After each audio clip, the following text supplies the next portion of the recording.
Otep à tous, bien-aimés frères et sœurs, la première gaffe de Donald Trump sur l'Afrique vient d'être posée et vient d'être présentée au grand public.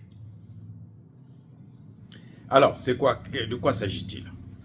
Monsieur Donald Trump vient d'accuser la RDC d'avoir libéré plusieurs prisonniers politiques, pour désengorger ces prisons.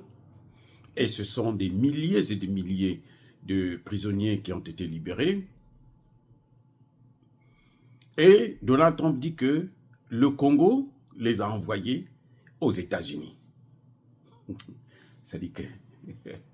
Mais c'est bien fait pour Tshisekedi. J'espère au moins que Tshisekedi comprendra qu'on n'a pas d'espoir avec Donald Trump. Non plus. Vous allez me dire que toi, tu as toujours parlé de Trump, tu as toujours dit qu'il faut voter pour Trump, tu as voté pour Trump. Oui, c'est vrai. Je reconnais que j'ai voté pour Trump. Parce qu'entre Trump et Kamala Harris, Trump, c'était le moindre mal. Vous comprenez? Mais je n'ai jamais dit que Trump était un bon leader, que Trump devrait sauver l'Afrique. Non, je n'ai jamais dit ça. Et je ne dirai jamais parce que je ne crois pas à ça. L'Afrique, là, doit être sauvée par les Africains. Fin de citation. Nous devrons avoir mené une stratégie qui va nous amener à notre autonomie, notre indépendance, notre souveraineté. Si nous ne le faisons pas, les autres vont nous broyer. Parce que ce monde, c'est la jungle. Bref, M. Donald Trump donc accuse la RDC d'avoir sorti des prisonniers pour les amener ici aux États-Unis. Maintenant, je vais vous expliquer exactement ce qui se passe. Parce que M. Donald Trump est très mal informé. Et, vous savez, hein, malheureusement, quand un homme veut se faire du succès, un homme veut se faire considérer, veut avoir un pouvoir politique, c'est toujours facile, c'est toujours bien d'utiliser la peau noire. Le racisme, c'est ce qui les permet d'être des héros. Vous voyez? Et ça, ce n'est pas aujourd'hui seulement qu'on a constaté ça. Tous les hommes politiques en Occident, quand ils voient qu'ils sont en difficulté ou quand ils veulent marquer l'histoire du monde, ils s'attaquent toujours à l'Afrique. Faites la remarque, vous allez voir, hein, que ce soit Napoléon, que ce soit Bonaparte, que ce soit Hitler, que ce soit le général de Gaulle, tous, ils ont excellé parce qu'ils ont massacré les Africains. Et ils sont des héros. Hitler a commis l'erreur de s'attaquer aux Juifs. S'il n'avait pas massacré les Juifs, Hitler serait considéré comme un héros au même titre que Napoléon Bonaparte, que le roi Léopold II. Vous voyez, Léopold II a tué à lui seul, Léopold II là, 20 millions d'Africains, dont 10 millions de Congolais qu'il a coupé les bras. 10 millions, pas 10 000, hein, je ne parle pas de 10 000. Encore 10 000, c'est déjà beaucoup. Mais 10 millions de Congolais. Il a coupé les bras, 10 millions. Et il a tué 20 millions à lui seul. Vous voyez, c'est un record, mais c'est un héros. Un héros. En Belgique, partout on le célèbre. Dans le monde entier, on le célèbre. Napoléon Bonaparte, battu par Haïti, il revient, il impose une dette à Haïti, ce qui a permis à pousser, conduit Haïti jusqu'aujourd'hui dans le sous-développement. Le sous-développement de Haïti, là, c'est pas parce que les Haïtiens sont bêtes qu'ils ne savent pas quoi faire. Non. Des gens qui ont battu l'armée de Napoléon, c'était à l'époque la plus grande armée au monde. des gens qui avaient des administrateurs, des gens calés, d'une connaissance incommensurable. Mais quand même, regardez là où ils sont, à cause de Napoléon Bonaparte. Et c'est un héros. C'est lui qui est allé en Égypte. Il a vu le sphinx, il regarde, il dit, mais ça là, on lui dit ça, c'est l'œuvre des Noirs. Parce que ce sont les Noirs qui habitaient en Égypte. Je ne sais pas si vous le savez, mais en tout cas, je vous le rappelle. L'Égypte, là, il n'y avait pas d'Arabes. L'Égypte, là, c'était des Noirs seulement. Et quand Napoléon voit ce qu'ils ont fait, il dit non, c'est trop. Les pyramides, ça aussi, non, ça suffit. Jusqu'aujourd'hui, le monde n'a jamais pu faire des pyramides, construire des pyramides, ou bien un objet d'art comme le sphinx. Jusqu'aujourd'hui. Plusieurs milliers d'années après. Donc, Napoléon Bonaparte, qu'est-ce qu'il fait? Il vient, il casse le nez. C'est Napoléon Bonaparte. C'était cassé exprès. Hein, pour qu'on ne puisse pas reconnaître que c'est la face d'un noir. Donc, quand vous voulez du succès en Occident, il faut s'attaquer aux Noirs. Vous voyez Marine Le Pen, elle s'attaque aux Noirs. Éric Zemmour, il s'attaque aux Noirs. Ici aux États-Unis, quand on parle de l'immigration, on s'attaque aux Noirs.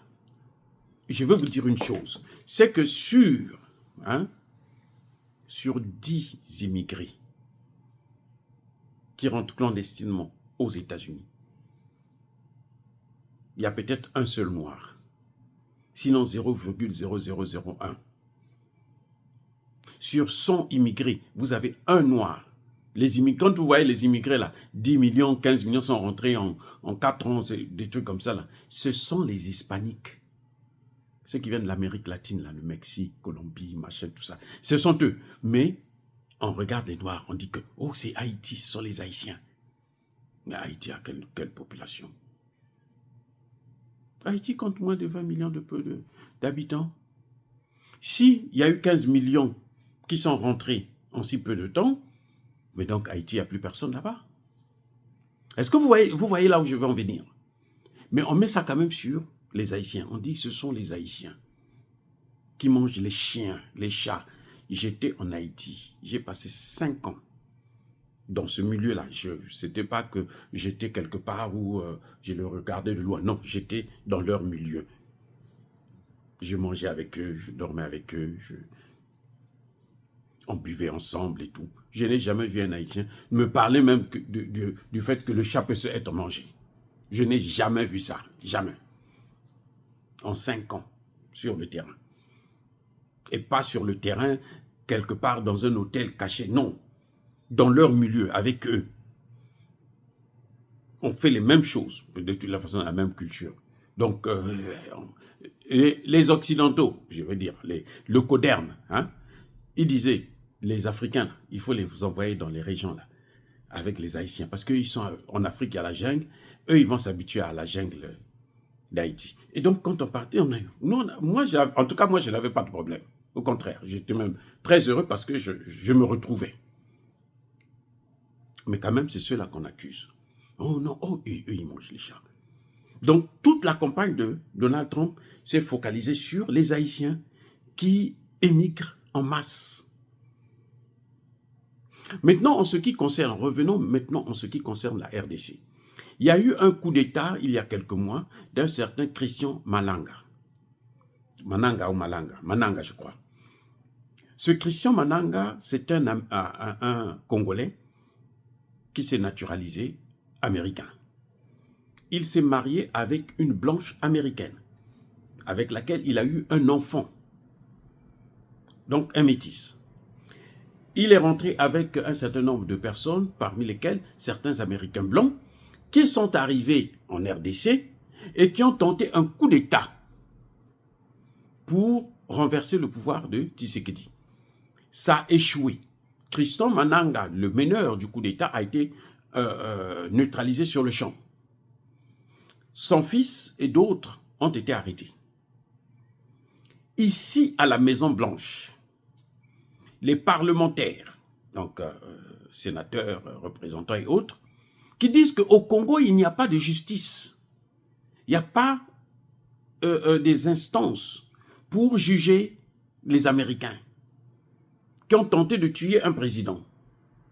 Vous voyez, c'est ce que ici on a dit. Je suis ici, nous connaissons l'information. Alors, il demandait à ce que le Congo puisse libérer ces gens. Le Congo va donc prendre les Américains qui étaient impliqués dans ce coup d'État et va les renvoyer ici. Parce que Tshisekedi avait peur. Comme d'habitude, Tshisekedi, lui, de toutes les façons, c'est une couille molle. Il a eu peur, il a pris ses Congolais, ces Américains-là, il les a renvoyés chez eux, où ils sont libres, bien sûr, parce qu'eux, on ne les touche pas. Quand vous partez tuer les Africains, ça n'a aucun sens. Vraiment, ça ne gêne personne, au contraire. Les gens sont contents. Maintenant, Tshisekedi a changé de gouvernement. Il a un nouveau ministre de la Justice, le ministre Moutamba, un jeune, qui se rend compte que, mais dans ces prisons-là, il y a des gens qui ont passé 30 ans, 40 ans, et ils ne sont même pas jugés. Donc, et parfois, c'est pour des faits qui sont très minables. Il dit non, il faut désengorger les prisons. Ça n'a rien à voir avec l'histoire de Mananga qui s'est passée plusieurs mois avant. Lui décide donc de désengorger sur l'ensemble du pays. Et il a libéré certains prisonniers. Des milliers de prisonniers, il les a libérés pour désengorger les prisons en RDC. Donc, M. Trump, je ne sais pas qui lui a dit que ces prisonniers-là qu'on a libérés, là, en fait, on les a pris, on les a menés aux États-Unis. Bon, je ne sais pas si c'est par avion, ou c'est par bateau, ou c'est en voiture, ou c'est mystiquement dans la nuit qu'on les a menés. Je n'en sais rien, c'est à Trump de vous le dire. Parce que moi, je ne pense pas qu'il y ait un seul de ces prisonniers qui soit venu aux États-Unis. À moins qu'ils viennent de son propre chef, qui ait trouvé un moyen pour rentrer illégalement aux États-Unis, mais prendre des milliers de Congolais depuis Kinshasa, là-bas, à près de 5 ou 6 000, peut-être même 7 000 kilomètres, pour les amener ici, franchement, là, Donald Trump a pété les plombs. Est-ce qu'il devient aussi sénile comme Joe Biden? Je n'en sais rien, puisque eux, quand ils arrivent à cet âge-là, ils perdent la tête. Vous voyez un peu à quel point un président peut sortir des grossièretés. C'était d'abord les Haïtiens qui mangeaient les chats. Maintenant, c'est les Congolais qui ont envoyé des milliers de Congolais ici. Il n'a qu'à nous dire comment. Quelle est la frontière qu'ils ont traversée? Est-ce que le Congo les a amenés au Mexique? Et puis du Mexique, là, ils ont sauté le mur, son fameux mur. Il y a un problème. Mais ça devrait interpeller le gouvernement congolais. Et certains Congolais qui se disaient « Oh, Trump est arrivé, donc Trump va régler nos problèmes. » Non, c'est faux. Si Tshisekedi veut régler les problèmes, il sait qu'aujourd'hui, le meilleur partenaire en ce qui concerne la sécurité à l'est de la RDC, le meilleur partenaire, c'est la Russie. Donc, s'il veut régler, s'il veut, pas que, bon, il y a ceci, il y a la diplomatie là. Et on ne connaît pas la diplomatie. Aujourd'hui, la diplomatie est remplacée par la guerre. C'est pour ça que vous voyez qu'ils installent des bases militaires partout dans nos pays maintenant. Vous allez en Afrique là. Les Américains veulent avoir une base militaire dans tous les pays africains. Les Français veulent faire autant. Ils pensent que ce sont les bases militaires qui vont nous développer. Vous avez déjà vu ça? Depuis quand? Et quand on se rend compte que le terroriste, ce sont eux qui l'ont amené, ce sont les Américains et les Français et l'OTAN qui ont déstabilisé la Côte d'Ivoire. Aujourd'hui, c'est le chaos total. L'ambassadeur de France, l'ambassadeur des États-Unis et le représentant spécial de l'ONU, tous ensemble, les trois là, ils ont kidnappé le directeur, le président de la commission des électorale. On l'a pris, on l'a kidnappé, on l'a mené dans un hôtel, on le force de proclamer les résultats en faveur du perdant. Mais le monsieur tremblotant, de peur qu'on l'assassine, il a dit ce qu'il fallait dire. Et le lendemain, Barack Obama a appelé Gbagbo pour lui dire « quitte le pouvoir maintenant. Va tranquillement, moi je vais te donner un poste d'enseignement. » Barack Obama, le noir là, hein, c'est pas quelqu'un d'autre, Barack Obama, président des États-Unis à l'époque. Nicolas Sarkozy dit « Monsieur Gbagbo, je veux te vitrifier. » Voilà. Donc, on n'a rien à attendre des États-Unis. J'ai dit, je répète encore, Trump était mieux que Kamala Harris. Ça allait pire. Mais il ne fera rien pour nous. Et vaut mieux quelqu'un qui nous laisse tranquille faire ce que l'on a à faire, mais qu'il s'amène encore certainement que... Vous savez, Elon Musk a perdu, il est en arrière maintenant par rapport à la voiture électrique, il est dévancé par les Chinois qui obtiennent les matières premières. Vous savez où? C'est en RDC. Donc, Elon Musk, là, il vise ça, ces matières premières. Il vise ça, le cobalt, le coltan. Elon Musk, que vous voyez là. C'est ça, son objectif. C'est pour ça qu'il soutient Trump. Parce qu'il sait qu'avec Trump, Trump va l'aider à prendre ce marché-là. Peut-être même arracher ce marché aux Chinois. Eh oui, les gars. C'est ça qu'ils sont en train de chercher. C'est pour ça que vous le voyez, Trump commencer à sortir ce genre de choses-là pour intimider, pour justifier leur prochaine intervention. Mais qu'ils sachent, le temps où l'Afrique se laissait faire est passé. Maintenant, nous les attendons de pied ferme. Le Congo ne tombera pas. L'Afrique ne tombera pas. Soyez bénis, abondamment bénis par le Dieu des Kémites et par nos ancêtres angélisés. Mais que tous ceux qui persécutent le continent africain le pillent et le déstabilisent, qu'ils soient noirs, blancs, chinois, arabes, indiens, qui qu'ils soient punis, maudits, foudroyés, neutralisés, écrasés, effacés par le Dieu des Kémites et par nos ancêtres angélisés.